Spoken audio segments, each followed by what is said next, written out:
Welcome to Vijay smart YouTube channel. ನಾನು ಈ ವಿಡಿಯೋದಲ್ಲಿ ಫಸ್ಟ್ ಸೆಮಿಸ್ಟರ್ನಲ್ಲಿ ಬರುವಂಥ ಜಾಗತೀಕರಣ ಭಾಗದಲ್ಲಿ ಬರುವಂಥ ಮನಸ್ಸಿಗೆ ಮೂಗುದಾರನ್ನು ಈ ಪಾಠದ ಬಗ್ಗೆ ಲೆಕ್ಚರಿಂಗ್ ಕೊಡ್ತೀನಿ. ಇದನ್ನು ಬರೆದವರು ಡಾಕ್ಟರ್ ಜೆ ಬಾಲಕೃಷ್ಣರವರು. ಅದಕ್ಕೆ ನಮ್ಮ ಯೂಟ್ಯೂಬ್ ಚಾನಲ್ನ ಸಬ್ಸ್ಕ್ರೈಬ್ ಮಾಡ್ಕೊಳ್ಳಿ. ಲೇಖಕರ ಪರಿಚಯ.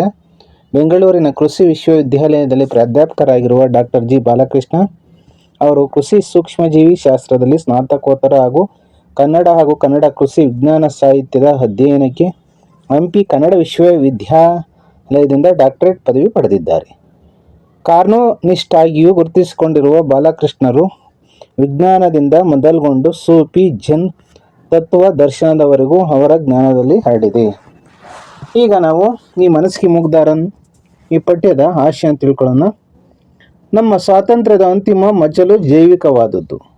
ನಮ್ಮ ಹಠಮಾರಿ ಮಿದುಳು ಎಲುಬಿನ ಕವಚದಲ್ಲಿ ಸುರಕ್ಷಿತವಾಗಿದ್ದು, ಕಾನೂನು, ಧರ್ಮ, ನೈತಿಕತೆ ಮಿದುಳಿಗೆ ಪ್ರಕೃತಿ ಒದಗಿಸಿದ ಕವಚ ಮತ್ತೊಬ್ಬರ ಇಂಗಿತವನ್ನು ಏರಲು ದೃಢವಾಗಿ ಅಡ್ಡ ನಿಂತಿದೆ. ಎಲ್ಲಿವರೆಗೆ ಮನುಷ್ಯನ ಆಲೋಚನೆಯನ್ನು ಅವನ ಖಾಸಗಿಯವೂ ಆಗಿರುತ್ತದೆ, ಮತ್ತೊಬ್ಬನ ದಬ್ಬಾಳಿಕೆ ಬಲವಂತದ ಏರಿಕೆ ಕೊನೆಗೊಳ್ಳುತ್ತದೆ, ಆಗ ಎಲ್ಲ ಮನುಷ್ಯ ಜೀವಿಗಳನ್ನು ಪ್ರಭಾವಿಸಬಹುದು. ಆದರೆ ನಮಗೆ ಬೇಕಾದಂತೆ ತಯಾರಿಸಲು ವರ್ತನಾ ವಿಜ್ಞಾನ ಅಥವಾ ಯಾವ ವಿಜ್ಞಾನದಿಂದಲೂ ಸಾಧ್ಯವಾಗುವುದಿಲ್ಲ ಎಂಬುದೇ ನಿಜವೇ? ಇಂಥ ಪ್ರಶ್ನೆಯಿಂದಲೇ ಇಲ್ಲಿನ ಪಠ್ಯವನ್ನು ನೋಡಬಹುದು. ಸಾರಾಂಶಕ್ಕೆ ಬರೋಣ. ಪ್ರಿಯ ಓದುಗರೇ, ವಿದ್ಯಾರ್ಥಿ ಮಿತ್ರರೇ, ಜಗತ್ತಿನಲ್ಲೇ ಬುದ್ಧಿವಂತ ಪ್ರಾಣಿ ಎನಿಸಿಕೊಂಡ ಮನುಷ್ಯ ಬಲವಂತವಾಗಿ ತನ್ನ ಪ್ರಯತ್ನವನ್ನು ವಿಶ್ವದ ಎಲ್ಲೆಡೆ ಒಬ್ಬುತ್ತಿದ್ದಾನೆ. ದೈಹಿಕವಾಗಿ ಹಿಂಸಿಸಿ ಅವನ ಪ್ರಾಣಹರಣ ಮಾಡಲಾಗುತ್ತಿದೆ. ಇದರಿಂದ ದಬ್ಬಾಳಿಕೆ, ಪೊಲೀಸ್, ಸೆರೆಮನೆಯೆಂದು ಎದುರಿಸುವ ಕ್ರೂರ ಅಸ್ತ್ರಗಳನ್ನು ಹಾಕುತ್ತಿದ್ದಾನೆ. ಇದಕ್ಕೆ ಇಡೀ ವಿಶ್ವವೇ ಬಯಲಾಗಿ ನಿಂತಿದೆ. ಮನಸ್ಸನ್ನು ನಿಯಂತ್ರಿಸುವ, ಬದಲಾಯಿಸುವ ಸಂಶೋಧನೆಗಳು ಹಲವಾರು ವರ್ಷಗಳಿಂದ ನಡೆಯುತ್ತಿದೆ. ನಡತೆ ಬದಲಾವಣೆ ಮನೋವಿಜ್ಞಾನ ವಿಭಾಗಗಳ ಪ್ರಮುಖ ಪರವಾಗಿದೆ. ಕಿರಿದಾದ ಅತಿ ಸೂಕ್ಷ್ಮ ವಿದ್ಯುನ್ಮಾನ ಸರ್ಕ್ಯೂಟ್ಗಳಿಂದ ಮಿದುಳನ್ನು ಪ್ರಚೋದಿಸುವ ಮೂಲಕ ಮನುಷ್ಯನ ಭಾವನೆ ಮತ್ತು ಮನುಷ್ಯನ ಮನಸ್ಸನ್ನು ನಿಯಂತ್ರಿಸಬಲ್ಲ ಔಷಧಿಗಳ ವ್ಯಾಪಾರ ಉದ್ಯಮದ ಲಾಭ ತರುವ ಅಂಶವಾಗಿದ್ದು, ಹಲವಾರು ಧಾರ್ಮಿಕ ಸಂಘಟನೆಗಳು ಇಂತಹ ಬ್ರೈನ್ ವಾಶ್ ಕಾರ್ಯಕ್ರಮವನ್ನು ಹಮ್ಮಿಕೊಳ್ಳುತ್ತಿದೆ. ಇದರಿಂದಾಗಿ ಖಾಸಗಿ ಉದ್ದಿಮೆದಾರರು, ಜೀವ ವಿಮಾ ಕಂಪನಿಗಳು ಸಾಲ ಸೌಲಭ್ಯ ಒದಗಿಸುತ್ತದೆ. ಲೋಬೋಟಮಿ ಸೈಕೋಸರ್ಜರಿ ಮಿದುಳಿಗೆ ಶಾಕ್ ಕೊಡುವ ವಿದ್ಯುತ್ತಿನಿಂದ ಪ್ರಚೋದಿತವಾದುದು. ಇದೊಂದು ವಿದ್ಯುತ್ ಶಾಕ್ ಕೊಡುವ ಕಾರ್ಯಕ್ರಮವಾಗಿದ್ದು, ಸಮೂಹ ನಡತೆ ಬದಲಾವಣೆ ಇವೇ ಮುಂತಾದವು. ಇವುಗಳ ಪಟ್ಟಿಯಲ್ಲಿದೆ. ಮೈಂಡ್ ಮೆಟ್ರೋಪೊಲಿಷನ್ ಇಂದು ಸೃಜನಶೀಲ ವಿಜ್ಞಾನದ ಸಾಹಿತಿಗಳ ಕಲ್ಪನಾ ವಿಲಾಸದಲ್ಲಿ ಹಾಗೂ ಶತ್ರುಗಳ ಮೇಲಿನ ಅದರ ಕರಾಳ ಛಾಯೆ ಇದರಲ್ಲಿ ಆವರಿಸಿದೆ. ಖ್ಯಾತ ಲೇಖಕರ ಮಾತು ಇಲ್ಲಿ ಗಮನಾರ್ಹ. ನಮ್ಮಲ್ಲಿ ಧಾರ್ಮಿಕ ಕ್ರಾಂತಿಗಳು ನಡೆದಿವೆ. ರಾಜಕೀಯ, ಕೈಗಾರಿಕಾ, ಆರ್ಥಿಕ ಹಾಗೂ ರಾಷ್ಟ್ರೀಯತಾ ಕ್ರಾಂತಿಗಳು ನಡೆದಿದ್ದು, ಮುಂದಿನ ಜನಾಂಗಕ್ಕೆ ಬೃಹತ್ ವೇಗದಲ್ಲಿ ಧಾವಿಸುತ್ತಿರುವ ಮಾನಸಿಕ ಕ್ರಾಂತಿ ಇದಾಗಿದೆ. ಅಕ್ಸಲಿ ಅಂದ್ರೆ ಏನು ಅಂದರೆ, ಅಕ್ಸಲಿಯು ಮಾತಿನಂತೆ ಇದು ಅತಿಶಯೋಕ್ತಿ ಅಲ್ಲವೇ ಅಲ್ಲ. ಒಂದು ಸಾಮ್ರಾಜ್ಯವನ್ನು ಶಸ್ತ್ರಾಸ್ತ್ರಗಳಿಂದ ಆಕ್ರಮಣ ಮಾಡಿ ಸ್ವಾಧೀನಪಡಿಸಿಕೊಳ್ಳಬಹುದಾಗಿದ್ದನ್ನು ಇದನ್ನು ನಿಯಂತ್ರಿಸಲು ಮನಸ್ಸಿನ ನಿಯಂತ್ರಣ ಬಹಳ ಮುಖ್ಯ. ಪ್ರೇರೇಪಣೆ, ಚಿತ್ರಹಿಂಸೆ ಮತ್ತು ಭಯೋತ್ಪಾದನೆ ಈ ಮೂರು ಮಾನಸಿಕ ಬಂಧನದ ಪಟ್ಟಿಯಲ್ಲಿ ಹೇಳಿದ್ದಾರೆ ವಿದ್ಯಾರ್ಥಿ ಮಿತ್ರರೇ. ಆದರೆ ಇಂದಿನ ಕೆಲವು ವಿಜ್ಞಾನಿಗಳ ಪ್ರಕಾರ ಜಡ ಹಾಗೂ ನಿರ್ಲಿಪ್ತತೆ ಮನಸ್ಸಿನಿಂದ ತಮ್ಮ ನಿಯಂತ್ರಣವನ್ನು ಕ್ರಮೇಣ ಒಪ್ಪಿಕೊಳ್ಳುವಂತೆ ಮಾಡಬಹುದು ಎಂಬುದನ್ನು ಕಂಡುಕೊಳ್ಳಲಾಗಿದೆ. ಸ್ಕಿನ್ನರ್ ಹೇಳುವಂತೆ ಸ್ವಾತಂತ್ರ್ಯ ಹಾಗೂ ಆತ್ಮಾಭಿಮಾನಗಳ ಬದಲಿಕೆಗೆ ಹೊಸ ಸಮಾಜದ ಸ್ಥಾಪನೆ ಸಾಧ್ಯವಾಗಬೇಕು ಎನ್ನುತ್ತಾರೆ. ಹೀಗೆ ಮನುಷ್ಯ ತನಗೆ ಬೇಕಾದಂತೆ ಬದಲಿಸಿಕೊಳ್ಳಬಹುದಾಗಿದೆ. ತಂದೆ, ತಾಯಿ, ಶಾಲೆ, ಆಸ್ಪತ್ರೆ ಎಲ್ಲವನ್ನು ತನಗಿಷ್ಟಕ್ಕೆ ತಕ್ಕಂತೆ ಬದಲಿಸಿಕೊಳ್ಳಬಹುದು. ರಷ್ಯಾದಲ್ಲಿ 1920ರಲ್ಲಿ ಮನೋನಿಯಂತ್ರಣ ಪ್ರಯೋಗಗಳು ನಡೆದಿದ್ದವು. 1940ರ ಹೊತ್ತಿಗೆ ಜೋಸೆಫ್ ಸ್ಟಾಲಿನ್ ಈ ಪ್ರಯೋಗಗಳನ್ನು ಅತಿಯಾಗಿ ಬಳಸುತ್ತಿದ್ದ. ಜೋಸೆಫ್ ಸ್ಟಾಲಿನ್ ರಷ್ಯಾದ 2ನೇ ಅಧ್ಯಕ್ಷ, ಮೊದಲನೆಯವರು ಲೆನಿನ್. ಆದರೆ ಸಾವಿರಾರು ಜನರನ್ನು ಸೋಲಿಸಿದ್ದು, ಲಕ್ಷಾಂತರ ಜನರ ಮೇಲೆ ಅಪವಾದ ಹೊರಿಸಿ ಅವರ ಪ್ರಾಣಹರಣವಾಗುತ್ತಿದೆ. ರಹಸ್ಯ ಪೊಲೀಸರ ಮಾಹಿತಿಯಂತೆ ತಾವು ನೀಚ ಹುಳುಗಳು, ದೇಶದ್ರೋಹಿಗಳು, ನಮ್ಮಂಥವರು ಬದುಕಬಾರದು ಎಂದೇ ತೀರ್ಮಾನ ಮಾಡಲಾಗಿತ್ತು. ಇದು ಮಾಸ್ಕೋ ಟ್ರಯಲ್ ಎಂದೇ ಪ್ರಸಿದ್ಧಿ.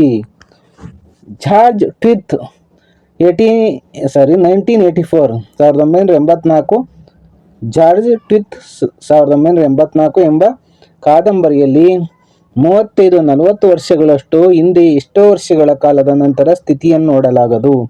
1940ರಲ್ಲಿ ಬ್ರಿಟಿಷ್ ಮತ್ತು ಅಮೆರಿಕದ ಸೈನಿಕರು ಕೊರಿಯಾದಲ್ಲಿ ಸೆರೆ ಸಿಕ್ಕಿ ತಾವು ನಡೆಸಿದ ಜೈವಿಕ ಸಮರದಲ್ಲೂ ಪಾಲ್ಗೊಂಡಿದ್ದಾಗಿ ಒಪ್ಪಿಕೊಂಡಿತ್ತು.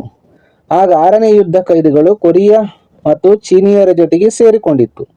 ಇದನ್ನು ಆಧಾರವಾಗಿಟ್ಟುಕೊಂಡು 1961ರ ರಿಚರ್ಡ್ ಕಾಂಡೋನ್ ದ ಮಂಚೂರಿಯನ್ ಕಾಲ್ಪನಿಕ ಕಥೆಯಂತೆ ಭಾಸವಾಗುತ್ತದೆ. ವಾಸ್ತವದಲ್ಲಿ ಇದು ನಿಜ ಮಾಡಿಸಿಕೊಂಡವನಿಗೆ ತನಗೆ ಮಾಡಿಸದಂತೆ ಭಾಸವಾಯಿತು. ಕೊರಿಯಾದವರು ಬ್ರೈನ್ ವಾಶ್ ಅನ್ನು ಚೀನಾ, ರಷ್ಯಾದಿಂದ ಕಲಿತರು. ಅದನ್ನು ಕಂಡುಹಿಡಿಯಲಿಲ್ಲ. ಫ್ರೆಂಚರದ್ದು ಇವರಲ್ಲಿ ಕೊಡುಗೆ ಇದೆ. ಫ್ರೆಂಚರದ್ದು ಮತ್ತೊಂದು ರೀತಿಯದ್ದು. ಯಹೂದಿ ಇತರರ ಬಾಯಿ ಬಿಡಿಸಲು ಈ ತಂತ್ರ ಉಪಯೋಗಿಸಲಾಗಿತ್ತು. ಇದು ನಂತರದಲ್ಲಿ ಗುಪ್ತದಳಕ್ಕೆ ವರ್ಗಾವಣೆಯಾಯಿತು. ಇದರ ನಂತರ ಬ್ರೈನ್ ವಾಶ್ ತಂತ್ರದಿಂದ ವ್ಯಾಪಾರಿಗಳು ಗ್ರಾಹಕರ ಮನಸ್ಸನ್ನು ಭೇದಿಸಿ ತಮ್ಮ ಉತ್ಪನ್ನಗಳನ್ನು ಕೊಳ್ಳಲು ಅನೇಕ ಪ್ರಯೋಗಗಳನ್ನು ಮಾಡಿದೆ. ಕೆಲವರಂತೂ ಗ್ರಾಹಕರ ಮನಸ್ಸಿನ ಜಾಗೃತ ಅಡೆತಡೆಗಳನ್ನು ಮೀರಿ ಜಾಹೀರಾತನ್ನು ಸಿದ್ಧಪಡಿಸಲಾಗಿದೆ. ಜಾಹೀರಾತು ಅಂದರೆ ಅಡ್ವರ್ಟೈಸ್ಮೆಂಟು. ಇದು ರಾಜಕೀಯ ದುರುದ್ದೇಶಕ್ಕೆ ಬದಲಾವಣೆ ಆಗುತ್ತಿದೆ. ಬ್ರಿಟನ್, ಅಮೆರಿಕಾದಲ್ಲಿ 1 ಲಕ್ಷಕ್ಕೂ ಹೆಚ್ಚು ಜನ ಚಿಕಿತ್ಸೆಗೆ ಪಡೆದುಕೊಂಡಿದ್ದಾರೆ. 1950ರಲ್ಲಿ ಮನುಷ್ಯರ ಭಾವನೆಗಳು ಬದಲಿಸುವ ಉತ್ಪನ್ನಗಳನ್ನು ಉತ್ಪಾದಿಸಬಲ್ಲ ರಾಸಾಯನಿಕಗಳನ್ನು ಒಳಗೊಂಡ ಔಷಧಿಗಳ ಆವಿಷ್ಕಾರವನ್ನು ಮಾಡುತ್ತಿದೆ. ಆದರೆ ಮನುಷ್ಯರನ್ನು ತೃಪ್ತಿಪಡಿಸುವುದಿಲ್ಲ. ಲೋಬೋಟಮಿ ಎಂಬ ಔಷಧಿಯನ್ನು ಅಭಿವೃದ್ಧಿಪಡಿಸಲಾಗಿದ್ದು ಹಿಂಸೆ, ಅಪಸ್ಮಾರ, ಭಾವನೆಗಳನ್ನು ನಿಯಂತ್ರಿಸಿ ಬಿಡುತ್ತದೆ. ವಿದ್ಯುನ್ಮಾನ ಯಂತ್ರವನ್ನು ಮೆದುಳಿಗೆ ಅಳವಡಿಸಿದರೆ ನಿಯಂತ್ರಣ ಸಾಧಿಸಬಹುದು ಎಂದು ಆಲೋಚಿಸಿದ್ದರು. ಬಲವಂತದ ಮನೋನಿಯಂತ್ರಣ ವಿಧಾನವೆಂದರೆ ಧಾರ್ಮಿಕ ಪಂಥಗಳ ತಮ್ಮ ಅನುಯಾಯಿಗಳಿಗೆ ನಿಷ್ಠರಾಗಲು ತಮ್ಮ ಬಂಧು ಬಾಂಧವರಿಂದ, ಗೆಳೆಯರಿಂದ ದೂರ ಸರಿಯುವಂತೆ ಮಾಡುತ್ತದೆ. ಇವುಗಳಿಂದ ಬಿಡಿಸಿಕೊಳ್ಳಲು ದೊಡ್ಡ ಹೋರಾಟವನ್ನು ಮಾಡಬೇಕು. ಇದರ ದುಷ್ಪರಿಣಾಮಗಳು ಹೇಗಿರುತ್ತವೆಂದರೆ ಬಂಧು ಬಾಂಧವರಿಂದ, ಗೆಳೆಯರಿಂದ ದೂರವಿರುವ ಸದಾ ಪ್ರಯತ್ನ ಪಡುತ್ತಾರೆ. ಈ ಕಪಿಮುಷ್ಟಿಯಿಂದ ಹೊರಬರಲು ದೊಡ್ಡ ಹೋರಾಟವೇ ನಡೆದಿದ್ದು ಡಿಪ್ರೋಗ್ರಾಮಿಂಗ್ ಎಂದು ಇದನ್ನು ಕರೆಯಲಾಗುತ್ತದೆ. ಡಿಪ್ರೋಗ್ರಾಮಿಂಗ್ ಎಂದು ಇದನ್ನು ಕರೆಯಲಾಗುತ್ತದೆ. ಇದರ ಮೂಲಕ ಮಕ್ಕಳು ಸಹಜ ಸ್ಥಿತಿಗೆ ತರಲು ಯೋಚಿಸಿದೆ. ಲೆಟ್ ಅವರ್ ಚಿಲ್ಡ್ರನ್ ಗೋ ಎಂಬ ಪುಸ್ತಕದಲ್ಲಿ ಆತ ಧಾರ್ಮಿಕ ಪಂಥದವರು ಮಗುವೊಂದನ್ನು ಹೇಗೆ ಧಾರ್ಮಿಕ ಚಟುವಟಿಕೆಗಳಿಗೆ ಒಳಗು ಮಾಡಲಾಗಿರುತ್ತದೆ ಎಂಬ ಅಂಶ ಕಳವಳಕ್ಕೆ ಈಡು ಮಾಡಿಕೊಡುತ್ತದೆ. ಹಗಲು ರಾತ್ರಿ ಎನ್ನದೇ ಮಾನಸಿಕವಾಗಿ, ದೈಹಿಕವಾಗಿ ರೆಕಾರ್ಡ್ ಅಂದರೆ ಮುದ್ರಿತ ಧ್ವನಿ ಕೇಳಿಸಿ ಒಬ್ಬಾತನನ್ನು ಆಲಂಗಿಸಿದರೆ ಮತ್ತೊಬ್ಬ ಧಾರ್ಮಿಕ ಪ್ರಾರ್ಥನೆಯನ್ನು ಮಾಡುತ್ತಾ ಅವನು ಎಲ್ಲವನ್ನೂ ತ್ಯಜಿಸುವಂತೆ, ತಂದೆ ತಾಯಿಯಿಂದ ಹೊರಬರುವಂತೆ ಪ್ರಚೋದಿಸುತ್ತದೆ. ಇದು ಮನುಷ್ಯನ ಆಂತರಿಕ ನಡತೆಯನ್ನು, ಆಲೋಚನಾ ವಿಧಾನವನ್ನು ಬದಲಿಸುತ್ತದೆ ಎಂಬುದು ತಿಳುವಳಿಕೆ ಬಂದಂತಾಯಿತು. ಆಧುನಿಕತೆ ನಡತೆಯನ್ನು ಬದಲಾವಣೆ ಮಾಡಬಹುದು ಎಂಬುದನ್ನು ಜಾನ್ ವಾಟ್ಸನ್ ತನಗೊಂದು ಡಜನ್ ಮಕ್ಕಳನ್ನು ಕೊಡಿ, ಅವರ ವಂಶ ಯಾವುದೇ ಇರಲಿ, ಆತನನ್ನು ಏನೇ ಜಾಣ್ಮೆ, ಕುಶಲತೆ ಯಾವುದೇ ಇರಲಿ, ಆತನನ್ನು ಪರಿಣತಿಯ ಡಾಕ್ಟರ್, ಲಾಯರ್, ಕಲಾವಿದ, ವ್ಯಾಪಾರಿ, ಭಿಕ್ಷುಕ, ಕಳ್ಳ ಹೀಗೆ ಮಾಡಬಲ್ಲೆ ಎಂದಿದ್ದಾನೆ. ಈಗಾಗಲೇ ನಮಗೆ ಅರಿವಿಲ್ಲದಂತೆಯೇ ಇದು ಬಳಕೆಯಲ್ಲಿವೆ. ಮನೆ ಕೂಡ ಹೊರತಲ್ಲ. ಇವೆಲ್ಲದರಿಂದ ನಾವು ಹುಷಾರಾಗಿರಬೇಕು. ನಮ್ಮ ಸ್ವಂತ ಬುದ್ಧಿಯನ್ನು ನಾವು ಹೆಚ್ಚು ಬಳಸಬೇಕು ಎಂಬುದು ಈ ಪಠ್ಯದ ಆಶಯವಾಗಿದೆ. ಮನಸ್ಸಿನ ಮೂಗುದಾರ ಪಠ್ಯದ ಆಶಯವಾಗಿದೆ. ಡಾಕ್ಟರ್ ಜೆ ಬಾಲಕೃಷ್ಣರ ಆಶಯವೂ ಸಹ ಆಗಿದೆ. ಇಲ್ಲಿಗೆ ವಿಡಿಯೋ ಸಾರಾಂಶ ಮುಗಿಸ್ತಾ ಇದ್ದೀನಿ. ಈ ವಿಡಿಯೋ ಇಷ್ಟವಾಗಿದೆ ಅಂತ ಭಾವಿಸ್ಕೊತೀನಿ. ಇಷ್ಟವಾದ್ರೆ ಒಂದು ಲೈಕ್ ಮಾಡಿ, ಕಾಮೆಂಟ್ ಮಾಡಿ, ಶೇರ್ ಮಾಡಿ, ಹಾಗೂ ನಮ್ಮ YouTube channel Viju smart subscribe ಮಾಡಿಕೊಳ್ಳಿ. ಎಲ್ಲರಿಗೂ ಮುಂದಿನ ಪರೀಕ್ಷೆಯಲ್ಲಿ ಹೆಚ್ಚಿನ ಅಂಕಗಳು ಬರಲಿ ಅಂತ ಹಾರೈಸ್ತಾ ವಿಡಿಯೋನ ಮುಗಿಸ್ತಿದ್ದೀನಿ. ಧನ್ಯವಾದ.